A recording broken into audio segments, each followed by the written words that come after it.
Hi children, this is your mother. I'm here at Port 94 outside where I spent yesterday and today at the mobile home site.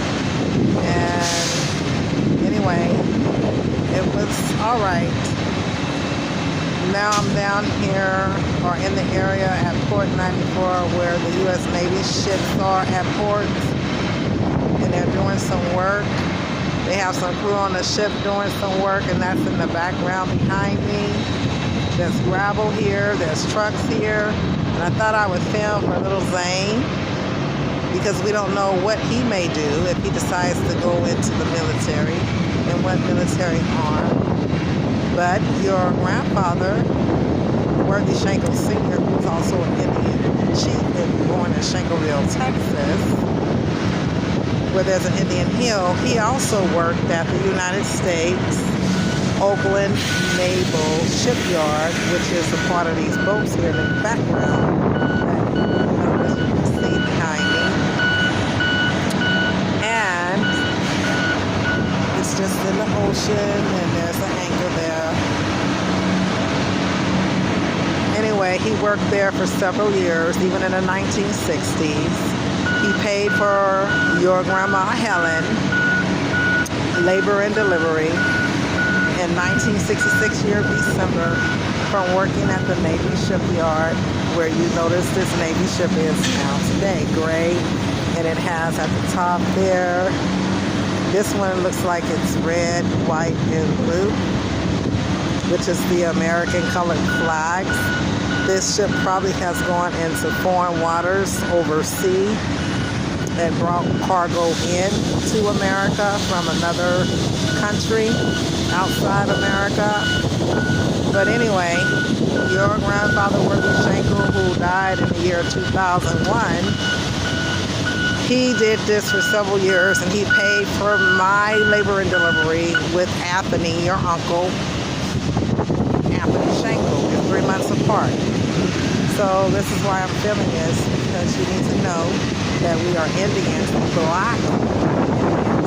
Our name is Indians, black. And then for black, they call us Negro. From Negro, now they even offer African for some who are African. However, all are not African. But Indian was changed to black man, and from black man, Negro, because that was their way of trying to eliminate Indians and us being recognized or known as Indian people. They even named us colored, black and colored people in Negro. Our bronze men represent something very spiritual and biblical.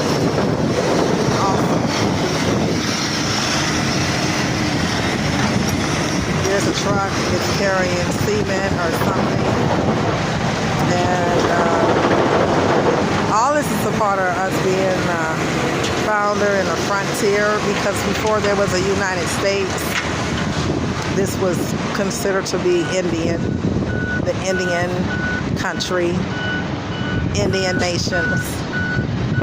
So there's a lot of work here. At first, the United States used to be known as Antarctica, frozen, like Alaska ice. Then they came to Indians to also get a part of land, because the Indians was always with land. We have casinos. Therefore, we find a lot of Indians in casinos, even as entertainers, singers, and artists, and working there. There are special grants for just Indians for purchasing land and having affordable homes and housing just for Indians who know and identify themselves as an Indian. So being an Indian will show through whoever your mothers are, even your ancestor mothers. It's connected through birth records, through the Department of Records, who would hold vital documents of birth certificates. You would follow the pattern, or not even the pattern only. You would find out who is your mother's mother. Who was your mother's mother? That would be like if you was with a surrogate mother and then a guardian mother. You would find out if they're your grandparent, if they're your great-grandparent, and who was your birth mother. A birth mother would be like a surrogate mother. And that's how you can trace your roots. And it will show on the birth certificate documents in the labor and delivery of your name, which your mother would have you listed. And then you would find your mother's birth certificate, which would have her surrogate or her mother listed, and then so on, the surrogate mother's name, and so on and so on. So that's how you can retrace your roots. It's always through the mother, especially if you're an Indian, you know you're an Indian, or you think or believe you're an Indian, or you just know within yourself you're an Indian, but you don't know how to find out. You go through the mother. Whatever your mother's name is, what was her mother's name? And from that on, if you know a grandmother, a great-grandmother, a big mama, a great-grandmama, a jadati, yeah, that's how you can locate by birth certificate. Margaret Helen, birth certificate would show Margaret Helen Samuel. The birth certificate of Margaret Helen Samuel would show Sophronia, and her maiden name or her married name later as addressing Margaret Helen Samuel. So whatever her name was, then it should link to, say for instance, Sophronia's mother name. That should be documented. She was a Sophronia Rawls. That was her married name. Sophronia Samuel, that was her married name. Her vital records would go to her death certificate. Then you would go and you would link, well, who was Sophronia's mother? Then you would go on from there in there, 4th, 5th, 6th, 7th generation, 3rd generation, where you can link it. Because most of the people who was born in America, if and then their parents was born in America, their ancestors born in America, you're most likely an Indian. The thing is, you have to prove it, and then you got to know what tribe Indian you are, because there's so many Indians today. Just so happen, I know that we are of Cherokee. I also know that we are Blackfoot.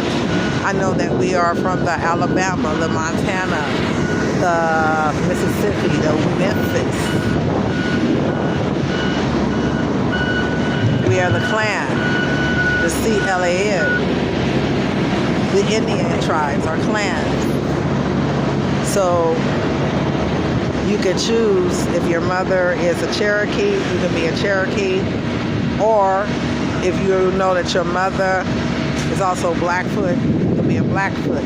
The Blackfoot Indians have a reservation. However, the Cherokee, there is no reservation because of what happened to the Cherokee Indians in past time history.